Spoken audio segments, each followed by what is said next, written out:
Dinheiro, fama e influência. Talvez se a gente fosse levantar os ídolos da nossa geração, certamente estariam entre os mais desejados. E isso não está fora da vida de igreja. Muitas vezes, as igrejas, quando se submetem a uma cultura de celebridade, se tornam comunidades ainda em torno de fama, ainda em torno de dinheiro e ainda em torno de influência. Esse é justamente o título do livro de Kathleen Beatty, Fama, Dinheiro e Influência, como a cultura de celebridade enfraquece a igreja, publicado pela Mundo Cristão aqui no Brasil. É um livro que dá na cara, dá na cara. Aqui no Ceará a gente fala assim, ó, tanto faz dar na cara como na cara dá. Tanto faz dar na cara como na cara dá. Esse livro aqui, tanto dá na cara como na cara dá. É a leiturinha que eu tô fazendo no meu dia de folga. Hoje, o dia que eu tô gravando esse vídeo é uma segunda-feira, é normalmente meu dia de folga. No meu dia de folga eu faço leituras que geralmente não estão atreladas aos livros bíblicos que eu tô pregando na igreja, alguma coisa assim, não tenho nenhum livro pra escrever, nada do tipo. Geralmente são leituras mais devocionais, mais práticas, e eu tenho escolhido muito ler materiais sobre cultura de igreja, cultura de abuso, relevância, fama, celebridades e coisas assim. Esse é um livro que eu já tava olhando em inglês fazia um tempo, eu já tinha esse livro pra Kindle, e aí eu descobri que a Mundo Cristão lançou em português o Fama, Dinheiro e Influência. Eu quero conversar com vocês sobre 76 páginas desse livro.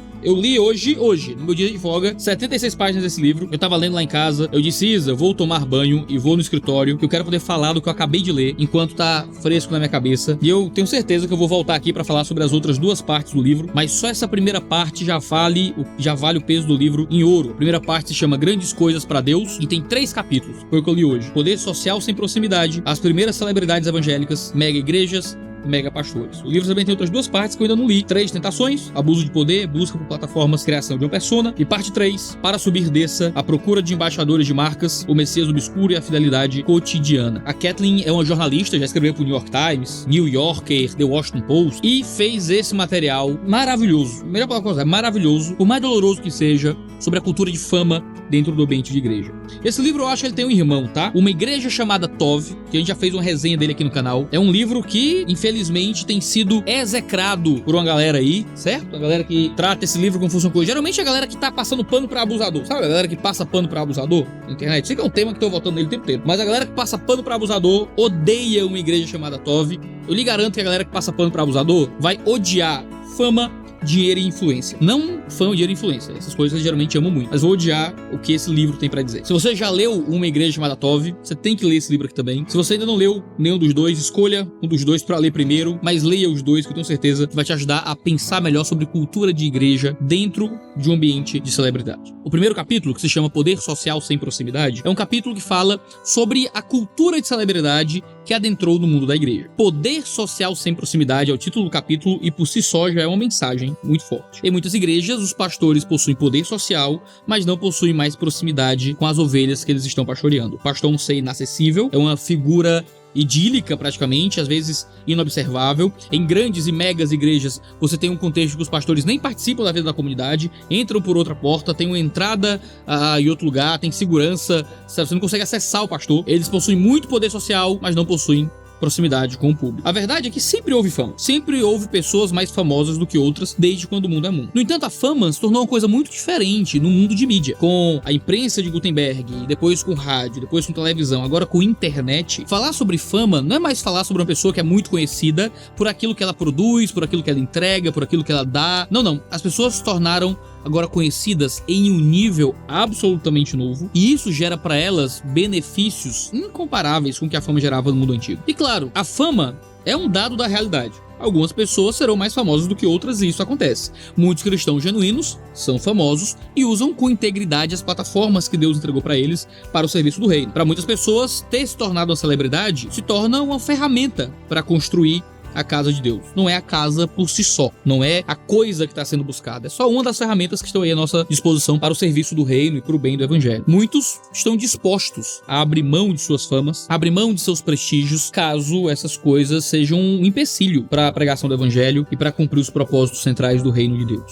Agora, muitos outros cristãos, no entanto, se apropriaram da ferramenta da celebridade e descobriram que, na verdade, não é uma ferramenta, de que, na verdade, a fama acaba usando o indivíduo servido de ferramenta para si. A fama é um animal selvagem, às vezes incontrolável, e a cultura de celebridade muitas vezes tem destruído a casa de Deus de dentro para fora. Na página 16 ela vai dizer: a fama é ligada ao nosso desejo humano inato de criar algo que vá além de nós mesmos e que abençoe ou inspire gerações futuras. Como portadores da imagem de Deus, temos em nosso cerne o impulso de criar cultura. Não podemos deixar de fazer. Quando nos saímos bem nessa tarefa, e de uma forma que beneficie o nosso próximo ou alivia o seu sofrimento, por vezes obtemos um tipo de fama. Ganhamos renome no âmbito público por sermos bons membros da sociedade. Tornamos-nos semelhantes aos tzadik, termo hebraico usado nas escrituras para se referir aos justos, pessoas conhecidas em uma comunidade por sua integridade pessoal, generosidade e transformação social. O tipo correto de fama nasce de uma vida bem vivida e não de uma imagem pessoal meticulosamente cultivada. A fama, em sua melhor forma, é o resultado de virtude, é o efeito e não o objetivo de levar uma vida virtuosa. A fama pode existir como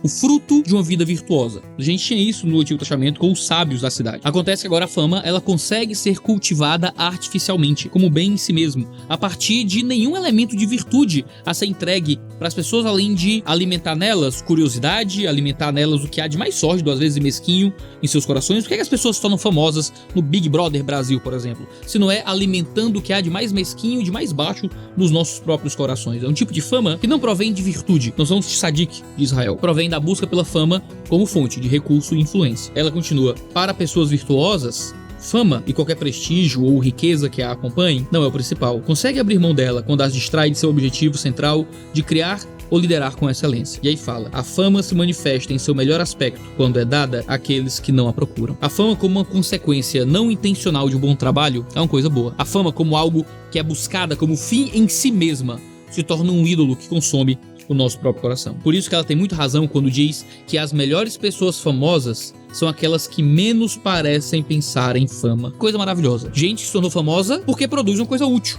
boa, que serve às outras pessoas, não porque buscou isso com todas as suas forças. É por isso que a fama em si mesma não é uma coisa pecaminosa. A gente não pode supor que pessoas famosas, inclusive os cristãos que são famosos, são, por causa disso, pessoas necessariamente superficiais, ou que vivem em busca de forma sedenta de cada vez mais fama e poder. Pessoas que possuem segredos, as portas fechadas, simplesmente porque são famosas. A escritura traz várias narrativas de pessoas que Deus concedeu renome para cumprir os seus propósitos ao longo da história. O caso de Esther é o mais famoso que vem à nossa mente. O problema é que numa cultura de celebridade, o modo como nós lidamos com a fama mudou completamente. Deixamos de ter só fama, mas agora nós buscamos a ideia de sermos celebridade. Ela diz: a celebridade é a prima mais vistosa e ligeiramente irritante da fama. E ela dá alguns motivos para isso. Primeiro, que a celebridade se alimenta de mídia. Como um fenômeno singularmente moderno que surgiu durante os séculos 19 e 20, as celebridades nascem dentro de uma cultura de entretenimento. E isso acaba inerentemente relacionado ao modo como as igrejas usam as mídias. Quando um pastor é colocado no alto de uma conferência, quando ele fala num púlpito importante, quando a imagem dele aparece no projetor, quando ele é colocado no canal do YouTube do podcast daquela comunidade, de forma intencional ou não, ele acaba jogado para dentro de uma lógica de consumo também. Ele se torna também um produto. O pastor que tá ali não é mais só um expositor da palavra. Existe toda uma honra, toda uma autoridade, toda uma projeção que surge dali, que pode conferir para ele uma série de outros benefícios. Ora, pensa no trabalho que a gente faz aqui no YouTube. Não é um trabalho de igreja, não é no púlpito, não é uma conferência, mas se eu venho pro YouTube e começo a pregar o evangelho, como eu comecei vários anos atrás, ninguém, sabe, não tinha muita gente assistindo aquilo. Eu falava com meus amigos, falava com as pessoas à minha volta. E isso foi criando público, pessoas foram entrando ali. Acaba que hoje, com 1 milhão, 2 milhões de pessoas me assistindo todo mês, isso gera um tipo de projeção, isso gera um tipo de influência, isso gera até mesmo ganhos financeiros. Então, quando eu venho gravar um vídeo aqui pro YouTube, eu não sou só um simples pregador da palavra mais. Não sou mais um idealista que tá aqui sem absolutamente nenhum ganho pessoal. O simples fato de eu estar aqui pregando por si só já gera algum tipo de retorno pra mim. E isso se torna uma coisa muito tentadora pra mim e pra qualquer pessoa que olhe pra internet e pra projeção que as mídias sociais dão como uma fonte de lucro, como uma fonte de prosperidade, como uma fonte de estar dentro de algum círculo que ele quer participar, o que quer que seja. Acaba que a gente não pode ser ingênuos acerca do nosso próprio coração. Quando Deus nos dá fama e projeção, em uma cultura de mídia, nós podemos ser tragados no nosso coração por toda a lógica da celebridade. E eu gosto de me colocar aqui nisso tudo, porque é uma forma de dizer que nenhum de nós está isento disso. Tem uma frase famosa do Andy Warhol que diz que no futuro todo mundo terá seus 15 minutos de fama. E em um tempo de redes sociais, quem vai dizer que isso é mentira? Todo mundo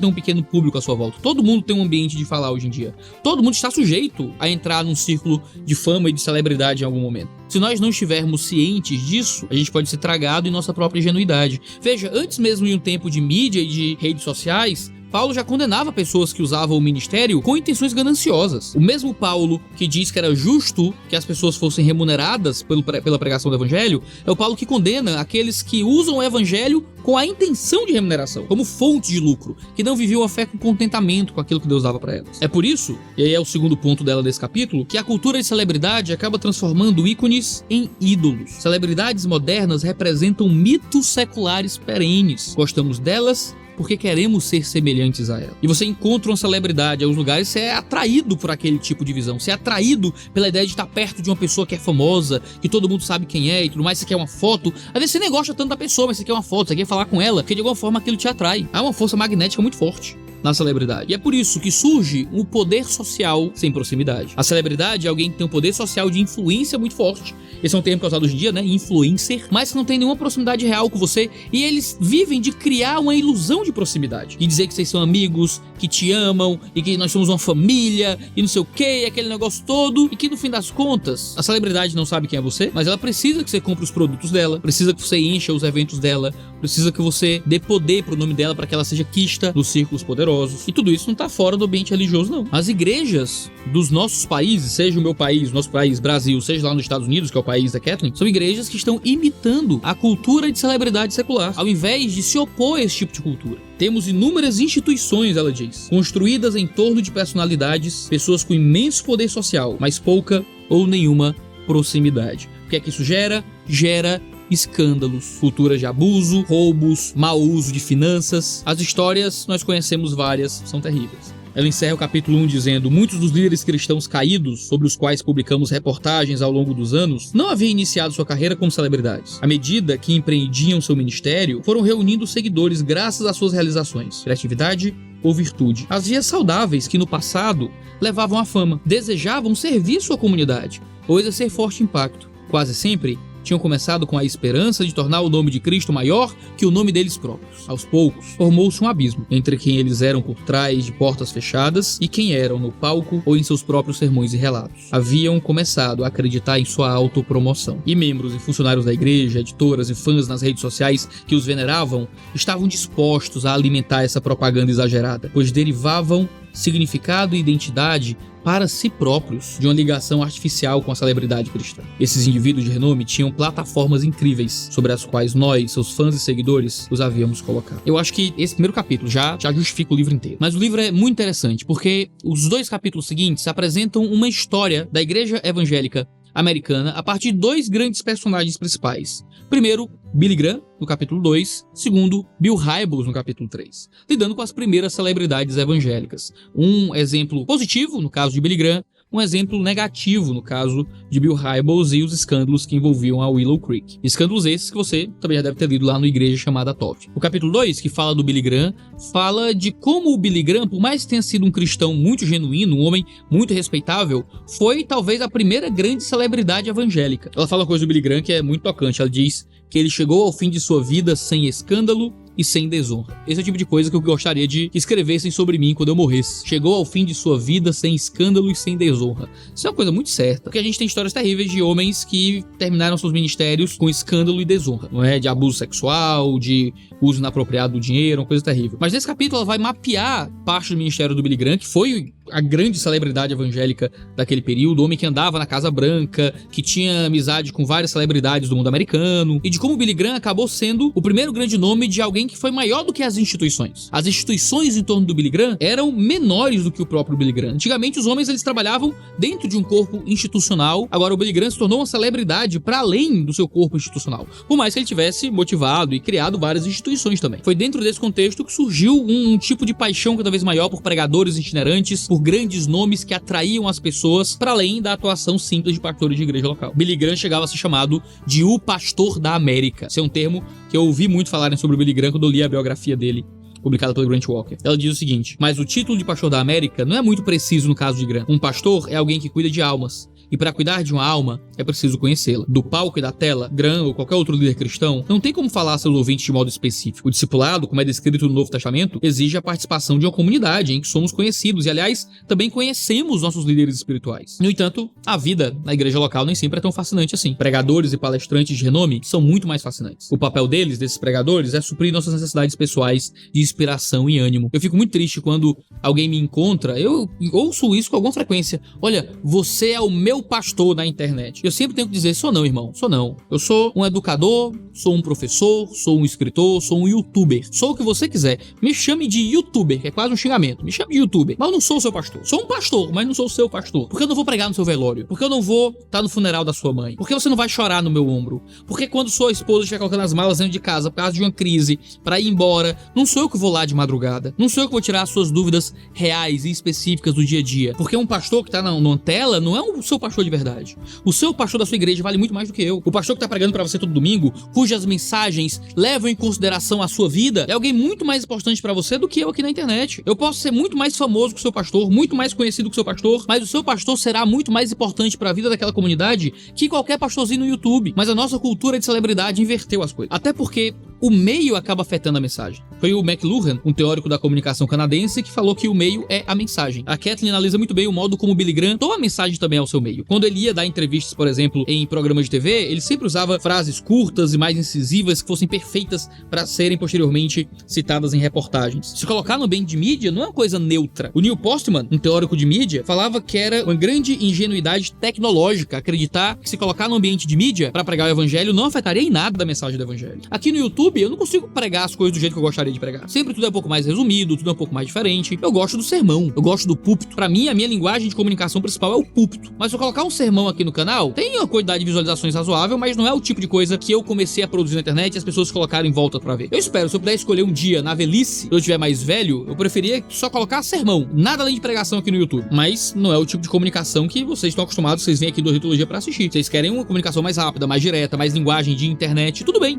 altamente legítimo. Mas isso afeta a velocidade das respostas, o tipo de fala, até mesmo a profundidade que eu posso dar àquilo que é falado pra mim. E veja, pra mim, eu tenho o controle sobre esse canal. Não dependo, minha vida financeira não depende dele. Imagina as pessoas que têm toda uma estrutura gigantesca à sua volta e precisam do dinheiro e do recurso daquilo que vem por meio até mesmo da pregação. Acaba que você precisa submeter aquilo que você tem pra dizer ao recurso que você tem pra receber. O meio acaba afetando a mensagem. Por isso que ela lamenta. O poder da celebridade em nossos dias ultrapassou consideravelmente o poder das instituições, entre elas a igreja. Hoje em dia é mais provável que instituições sirvam de plataformas para apresentação e proeminência, usadas por líderes para projetar sua imagem pública e sua marca, em vez de serem locais de boas obras coletivas e de transformação social. Em outras palavras, muitas de nossas instituições religiosas servem a líderes individuais, em vez de esses líderes servirem às instituições. Igreja se torna uma plataforma para que o pastor possa expandir a influência do seu ensino para além de seus membros, as pessoas que ele é chamado a servir. E isso acaba gerando maior potencial para que líderes alcancem o sucesso com base em carisma, ambição ou desenvoltura, em lugar de um desejo autêntico de servir a outros à semelhança de Cristo. Então, capítulo 3, onde ela fala do Bill Hybels. Se você não conhece os escândalos envolvendo o Bill Hybels, você pode ler aqui no livro, você pode ler no Igreja Chamada Tov, lá é até mais detalhado, mas nesse capítulo ela vai falar muito sobre o contexto de mega igreja, e como megas igrejas criam megas pastores, e como isso é uma cultura muito prejudicial para a saúde da comunidade local. Muitas mega igrejas, ela diz, transformaram o pastor titular em celebridade e permitem que o seu poder individual sobrepuje o poder da instituição. Quase sempre, os pastores dessas igrejas são homens excepcionalmente talentosos e pessoalmente carismáticos, de modo que mega igrejas são produto de um líder espiritual extremamente talentoso, e o espírito e o ambiente da igreja refletem a visão e a personalidade do líder individual. Naturalmente, o pastor forma uma equipe numerosa de funcionários e voluntários encarregados de concretizar a visão para a igreja. Ninguém tem dúvida, porém, de que é a visão dele. Se a igreja dá certo, ou seja, se cresce em número de edifícios, orçamento e traseiros nos bancos, ela começa a imaginar que seu sucesso depende do sucesso do pastor. A identidade da instituição é entrelaçada com a do pastor. A imagem pública do pastor atrai fama e renome para a igreja. Ter um pastor celebridade parece beneficiar a igreja. Com o tempo, uma crença perniciosa pode se consolidar. A igreja não teria como prosseguir sem o pastor titular à frente. É quase como se Deus dependesse do pastor celebridade para realizar seus propósitos divinos. É quase como se o pastor fosse Deus. Pesadíssimo. E é por isso que, se mega igrejas dependem de um pastor celebridade, é bem possível que ela também dependa de pastores dominadores. E isso faz com que uma estrutura de presbiterato nem sempre seja realmente tão útil assim, controlar o pastor para ajudar o pastor e para gerir bem a vida da igreja. Quem é que vai se levantar contra a celebridade que faz com que a igreja exista? Esse é possivelmente, ela diz, o aspecto mais revelador e preocupante de formar igrejas que giram em torno de um pastor celebridade. Se nossa fé em Cristo é centrada em um só indivíduo poderoso, quando ele cai, nós caímos também. É o que acontece em muitas igrejas que são fundadas na figura de um pastor e não na obra perfeita de Cristo Jesus. Falei só de 3 capítulos desse livro. A primeira parte tem mais 2 partes. Eu tô ansioso por continuar lendo ele e conversando sobre ele com vocês. Eu acredito que fama, dinheiro e influência é um material fundamental que você deveria ler, questionar e ficar mais atento às culturas de celebridade que estão à nossa volta em muitas das igrejas que nós frequentamos. Certamente o link de compra dele vai estar aí na descrição. Agradeço ao pessoal da Mundo Cristão por ter mandado esse material pra cá. Tenho amado as leituras que tenho feito todo mês, dos materiais que tenho recebido dessa editora. Deus possa abençoá-los nas publicações que vocês têm feito. A gente tem vídeo toda terça e quinta-feira, às 10 horas da manhã, mas às vezes a gente tem vídeo outros dias, então não deixe de se inscrever no canal para ficar sabendo sempre que houver vídeo novo. Cheiro no seu cangote e até a próxima.